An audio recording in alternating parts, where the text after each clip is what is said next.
Eu tinha uns 7 anos de idade, mais ou menos, e eu tava com umas amiguinhas.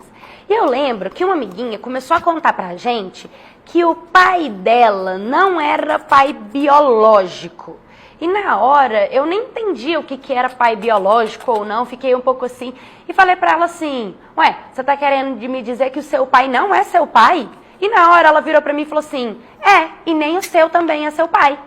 E na hora eu tipo, como assim não é meu pai? E fiquei encucada com aquilo na cabeça. E eu falei, por que você disse isso? E ela disse, porque eu ouvi a sua mãe conversando com a minha. Eu era uma criança de 7 anos, mas eu já tinha bastante expertise, né?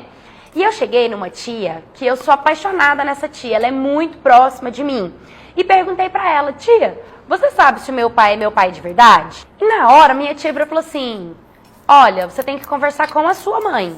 Pra mim, foi uma confirmação, porque se o meu pai fosse o meu pai, minha tia tinha falado na hora, sim, é o seu pai, e não foi o que ela respondeu. Quando a minha mãe chegou, minha tia virou pra minha mãe e falou, sua filha quer te perguntar uma coisa, e minha mãe falou, o que, minha filha? Não, eu fiquei um pouco sem graça, eu fiquei um pouco assim, falei, mamãe, o meu pai é meu pai de verdade, é mesmo? Na hora, minha mãe falou assim, mãe, quem te falou isso? E eu falei, a coleguinha disse que você falou pra mãe dela.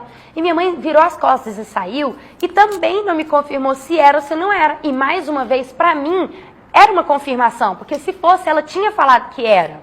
No outro dia, quando eu fui brincar com a coleguinha que tinha me falado isso, ela não foi porque ela estava de castigo. E eu fiquei pensando, será que ela está de castigo porque ela me contou aquilo? E eu fiquei encucada com isso.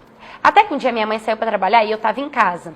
E ela guardava uma caixa dentro do guarda-roupa dela, cheia de documentos. E eu comecei a procurar o meu documento, onde eu sabia que tinha o meu nome, que tinha minha foto, o nome da minha mãe, do meu pai e dos meus avós.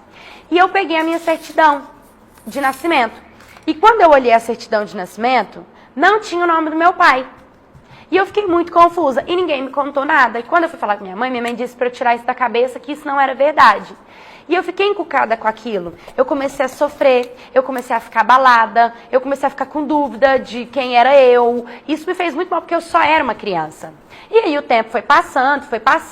E um sobrinho daquela minha tia, que eu sou apaixonada, que eu perguntei para ela primeiro, era muito próximo de mim. E os pais dele eram separados.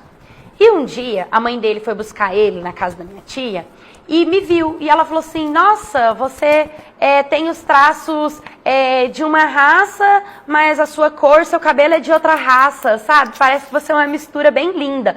E aquilo me abalou muito, porque eu comecei a pensar que qualquer pessoa que fosse da raça que ela falou do pai, poderia ser o meu pai. Então, poderia ser um tio, poderia ser um amigo. E eu fiquei muito mal com isso. Quai, seu app de vídeos curtos.